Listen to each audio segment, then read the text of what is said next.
This is Mark from Altcoin Buzz, and today we're going to take a 360 look at Bitcoin. All the fear, the manipulation, the bubble bursting, what is going on in this insane world of crypto? Can we make it more sane? Let's see if we can. I'm going to give you some tools, and I'm also going to go through the charts with you to see if we can't get a prediction on the price for Bitcoin in the near future. Let's go. Okay, so you're sitting and looking at conflicting headlines all day long about Bitcoin, and where Bitcoin goes, crypto goes. So you're wondering, what should I do? What's going on? I'm so uncomfortable. Well, the first thing is, let me congratulate you because you're still in the space, and a lot of people have jumped out. All the people that got into crypto to make easy, fast money are now out of the game. You're still here and you want to have some comfortability. So let me give you some information, because knowledge is not only power, it's sanity. So let's take a look at a few things. Let's start with some fun first. Here is Bitcoin. Actually, it's a little bit of a trick on you. These 4 charts are different charts. Pick out the one that you think is Bitcoin. Okay, I'm going to give you a few minutes and I'm going to tell you which ones are which.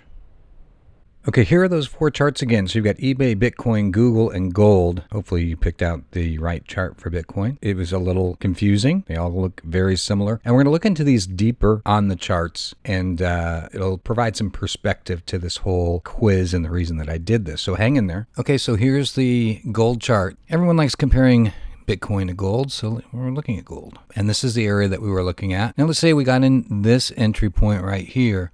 Gold rose up 134, almost 135% from that point. If you would have ridden it down here, you would have lost 110% gain from that top point, and then lost money down here if you would have ridden it all the way down. You would have lost about 20% there. So now let's zoom out on this chart. That's where we looked at gold, and this is where gold is at today. Even if you would have bought in here and hodled, not that people in traditional trading call it hodling, but if you would have hodled or held, this is where you'd be at right now. Okay, so let's take a look at eBay. This is the area that we were in on, and you can see it had a nice run up. Let's just go from here of about 91%. And then very shortly after that, it dropped down to 34% below that entry point if we would have gotten in right in this area. So we would have had a nice run up, and in a very short time lost 34%. I'm sorry, 31, 32, 33%, somewhere in there. So we'll zoom in now from that point of eBay right in there, and this is where we're at today. Still a very nice gain, right? And really, who uses eBay anymore?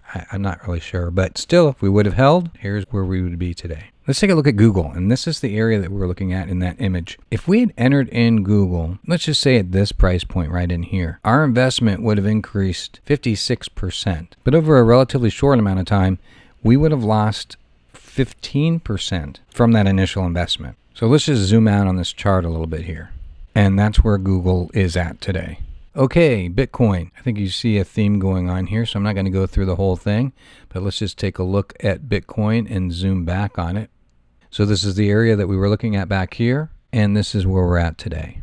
Put things in perspective a little bit. If we just look back to last year, the same time in May, Bitcoin was somewhere around $2,000, $2,100. So if you had only been involved with Bitcoin for a year, yes, you would have missed out if you didn't dump out in this top range of the $20,000, but you'd still be up a significant amount from where you were. You'd be up on 300+% from where you were at this time last year. So yes, it's a very volatile market. We know that, and this happens very quickly. These kinds of reactions we see very quickly. It's a little bit different than traditional stocks, but as you can see from looking at some other charts, not that much different from what other charts have done in the past in short periods of time. Now, people talk about, Bitcoin manipulation and all the whales and all of that. I'm going to show you a tool here in a little bit that you can look at that is very cool, that some guys put together, that will show you what's happening in the market from a kind of a whale standpoint, or at least large orders on the exchange. So hang in there for that. But if you don't think that market manipulation happens in traditional stock markets, then you might be a little naive. I'm going to leave a link below for a video that you can watch of Cramer, who was you probably have seen him before. He was a hedge fund manager when hedge funds were just getting started, and he talks about how he would manipulate the market. So it happens, and I hear people talking about, hey, why are you even doing chart analysis? The market's being manipulated on Bitcoin. You can't tell what's going on. And to some extent, you can't do that in the stock market either. It's a little bit longer time frame, so it's harder to see what's going on in Bitcoin to some extent, but it is happening in the traditional markets as well. So did the bubble burst? Is Bitcoin doomed and headed for zero? Well, I'd have to venture to say that no, that's not the case, because we don't have institutional money involved in Bitcoin yet to any big extent. So once that happens, what do you think is going to happen? Our market price is going to go back up. Bitcoin's price is going to go back up. Could it be even held back right now until all these other institutions, major institutions, get involved? And then we see another huge increase. Now that's when you're going to be looking for the bubble, because that's what happened back in the .com craze. That's what happened with the housing crisis. Big money was right behind those two big bubbles that everybody wants to talk about and equate to Bitcoin. So that last big run up, that last big bubble that everybody wants to talk about and bring all this FUD against, no financial institutional money was behind that. No big money. That was all retail. And we've seen it by those people that backed out now out of the market, that got involved, that didn't understand the space. They were just looking for a nice big paycheck at the end. And they had the fear of missing out. So when does the next big wave happen? Well, as soon as NASDAQ puts their crypto platform in place, as soon as JP Morgan gets their whole thing set up, as soon as some of these other big institutions have their systems in place to be able to handle crypto. And as soon as the SEC gets their act together and figures out a way to put some structure around this whole thing. That's not necessarily a bad thing for us. Now, while we're on the subject, there are some parallels. Back in the .com phase, you had all the IPOs coming out. Everybody could just slap a .com on the back of their name, set out to do an IPO, and make a ton of money. I would venture to say that 95% of those projects are not around anymore. The same thing is going on with these ICOs. The only difference is you and I are investing directly with these companies. We don't have somebody vetting the companies and supporting them financially that have structure behind them, that are going to look at a business plan. You look at some of these ICOs that are out right now in the white papers, they are jokes, flat out jokes. They're crap. You walk into any venture capitalist, angel investor, or financial institution and show them what these guys are showing us, and they would laugh you out of their office. Please, please do your own research. If they don't have a marketing plan, if they don't have a way to get to market, if they don't have financial analysis behind it, if they don't have an assessment of what the marketplace looks like, competitive set looks like, then they don't have a plan. Look at the people that are behind the company, look at the technology, read through the white paper and make sure it has some meat to it, and then take your risk. Don't just listen to somebody on YouTube. Don't just be reading all the tweets that are out there, or telegrams, and all the hype around it on Reddit, or you could get burned. Look at the T-bar thing that just happened. So understand your risks as you get involved in these. I know a lot of people want to get involved in them because it's pennies on the dollar and they're hoping to get some multiples of 10 or 50 or whatever, but you're probably better off sticking with the big coins right now if you don't have the time to do the in-depth research. Anyway, I'll get off my soapbox at this point, and we'll look at some other things that are out there that can help you get some sanity around this crazy, crazy market. So I wanted to show you this site real quick. This is a really cool tool that these guys are putting together, this project that they've started working on. It's tied to the GDAX exchange. It's a crypto whale watching app, and I'll put a link below, but it's whales.crypto.app. And what this does is it tracks on GDAX and bounces back information on large orders that are being put on the exchange, whether it's a sell or a buy order. So let's just go down to Bitcoin real quick here. So right now, here is the Bitcoin USD. So it plots out large orders on GDAX. So right now, this dot represents 100 BTC that are available for $7,000 offered by two sellers. And these are areas where people are spreading out their orders, and you can track them to see what's going on. So if you've got a major whale coming in and or potentially have a major whale coming in, or some individuals playing together to try and drive the price somewhere, this gives you some kind of indication what might be happening. So anyway, it's worthwhile for these guys to continue working on this. You can see it's live, right? It's happening as we speak. There is a way to donate to this, and there's some features that they want to add in here that would be even more helpful to individuals like us looking to see what market manipulation might be going on. See, this is one thing that we can't really track in a traditional market, right? But we can here because crypto is so transparent. So we do have the benefit of getting tools like this. So anyway, it's something that I really think is that these guys are onto, and I hope that they can continue to work on this and develop it. And again, there's some areas that you can help donate to that cause. Okay, finally, if you can get some sanity by learning how to look at the charts, you won't be feeling like you're flailing in the wind, wondering what's going to go on next. So let's do some of that together real quick here and see if we can't get to a price prediction on Bitcoin. First of all, get familiar with trend lines. Now, trend lines go both from the top and the bottom, and you want to have confirmation at least in a couple, preferably 3 areas when you draw that trend line. So there's one here. There's some back here, 3, 4. So we've got good confirmation that this is a trend line on our lows. That's a nice gradual upward trend line, right? We're not going the other way. So that's a good thing. Now, if we go for a trend line on our highs and draw those in, obviously this is where we're hitting resistance right now, right? So there's a lot of space in here. We don't have a lot of confirmation that this is a good trend line for us. So we're going to bring this down a little bit. So we're going to use this as our confirmation on our highs. We've got one back here. I'd like to see him up sooner. That's about as good as we're going to get on our highs right now. But as we draw this, you can see we've got a wedge forming, right? An upward trend on our bottoms, on our lows. And then we've got this wedge forming with our highs added in, which brings us to a critical point sometime around the middle of June or in the next couple of weeks. So now what happens is typically when you have some consolidation going on and you come into a wedge that's getting tighter in here on some low volume like we've been having, you'll have that's what happened in this area, right? We had this wedge form in here, consolidation going on, and then we had a breakout. So theoretically, we could be trending or trading along this line, get to this intersection point here in the next couple of weeks, and have another breakout. We've tested it 3 times at that point in time. 1, 2, and 3. So just on its face, that's what I'd be looking at right now is, are we in a consolidation period, an accumulation period, and with this wedge forming, having a breakout come out in the next couple of weeks. So let's take a look at a couple other things. Let's go to our Fibonacci tool. We've talked about this before, a retracement tool for us based upon some mathematics and patterns that are seen in nature, and it transfers very well to charts. So we're going to go from this area back in here that we just tested, right? That's the area that we came in from. A previous high for us that we couldn't break out of, and then into this low is where we ended up from back in here. And you can see then we tested that area again. And right now we're trading in the golden zone. This is what is considered the golden zone on the Fibonacci. You've got the 618, which is basically 61.8%, and 786, which we're sitting on right now. So now what we're going to look for is we're going to look for some trading action in this zone, probably against our trend line at some point.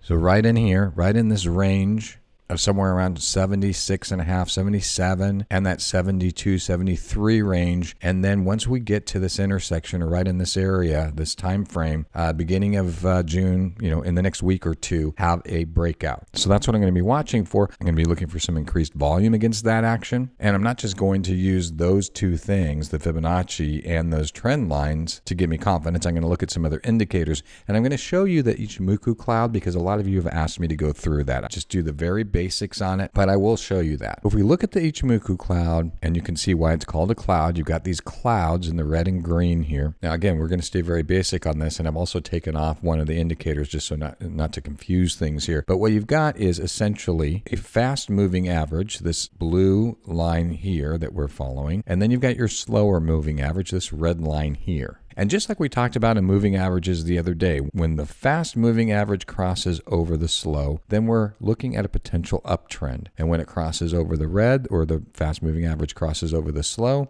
then we're looking for a potential downtrend. You can see that's what happened here, right? So right now, we had been trending under this fast trend line. Okay, our price action had been going under and using that trend line as resistance. Currently, and this is on a 12-hour chart, so in the last couple of days, we've trended in price above that moving average, and now we're using it as support. Theoretically, we'll use the slow moving average as some resistance for a little bit, and then once we can break out of that and use this as support, theoretically our fast moving average will be crossing over there, and we'll start seeing an upward trend. Now the cloud is using some additional mathematics to make some predictions based upon the action that's happened in the past, and saying, okay, so the direction that we're going right now, green is positive obviously, and red is negative. The further the gap between this high and low, the further we are away from having a confirmation of an upward trend. Now, when we cross over and start getting above these trend lines where they're at today, then this cloud will start to tighten up as it did here, and then eventually cross over and hopefully give us a green cloud, which is saying, if you look back here, crossed over the moving average, fast crossed over the slow. And at that time, the cloud was still red on the projection. Once we started getting into this area is when it started crossing over and becoming green and giving us a forecast that we're in an uptrend, confirming a bull trend. As our moving average starts crossing over, fast over slow, and we start getting into the cloud, then we start looking at our projection being to the bear side. We're pretty much confirmed that we're in a bear mode, and then we can determine our exit and entry points. The other thing that you can look at is as these clouds flatten out, those are our support levels at that point in time. So right now, or resistance. So right now at 7,800, that becomes a resistance area for us. We've got to break through that before we can start looking at the next resistance area and having this as our support. So that's our first resistance. And once we break through that, we've got another flattening out kind of in this area right here. So that would be our next resistance at 85. And then 9,000 becomes a resistance. You can just see where those flat lines become. Now, we would manually draw horizontal resistance levels versus using the cloud for that. But this gives us an idea as we get into the price action where things are going, or as we look at these moving averages and the price against those moving averages, where things may give us some resistance and some frustration. Okay, so that's the very basics of the Ichimoku cloud. It does give you a lot of information at one time, so it's kind of fun to use, but I wouldn't use it on its own. Okay, so we said we'd try and make some price predictions, right? Now, I don't use the charts to make price predictions. I use the charts to understand the momentum and where I may have an exit and entry point. But I know that you guys want to use the charts for price predictions, so let's just take a look at it. We looked at the Fibonacci earlier and we said, okay, here is our next resistance level, 78.47. If we can't hold 72, 7,300 as our support, and actually there's a little bit of a range there because we've got this back here that, let's just draw a line there. We've got this as an area that we've used as support back here and as resistance against this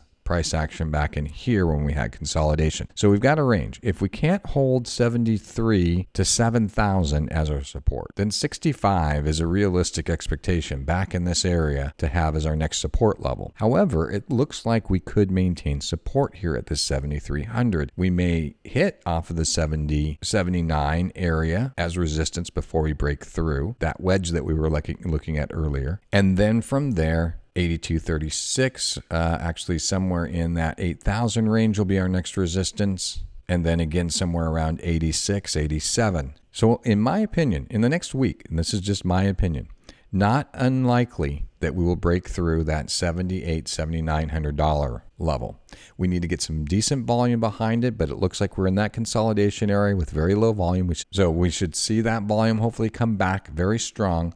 Maybe something in this kind of action, which would break us through that 79 and maybe even out of that 82 in a very short time period. And so that would be my bullish reaction at this point in time. And I feel very confident for my trading, at least, based upon the trend line, based upon the third test of that trend line, based upon the wedge coming in the next week, that this will all happen and accumulate over the next few days, and that $7,900 level, maybe even the $8,000 level is in the near future. Okay, so now you're playing the bear side, or you want to know where to put your stop losses. Breaking through the $7,200, $7,300 range into that $7,000 or $7,100 range. Once you break through the $7,100, I'd put a stop right below that, because then theoretically your next point from there is that $6,500, $6,600 support level. So your stops are going to come in somewhere around that $7,000 level. to the $6,600 level. Okay, so just in summary, this is where I get my sanity. At least I don't feel like I don't know what's going on. I just see the price go up and down in extremes, like we had here in one day, like we had back here in a day, like we had back here in a day, and back here again in a couple days. Those things can still happen. Those things are exchanges getting closed or raided. Those things are governments talking about stopping the ability for people to trade in crypto. You can't do anything about that. It's just like regular stocks, right? The news comes out, there's a reaction. The earnings come out, there's a reaction. Now, if you can't take out all the other news and FUD and everything else that's going on, at least you have a way of looking at the charts and saying, okay, what if this happens? What do I want to do? Okay, hopefully that helps. Well, thank you for your time. I really do appreciate it. I hope you got something out of this and I didn't get too preachy on you. Please leave your comments below, negative or positive. I don't care. I like reading them all. Also, join us on Altcoin Buzz.io. You can find all our stuff in one place and you can get to it all from there. We got some great blogging going on. You can get to Twitter from there at Altcoin Buzz.io on Twitter.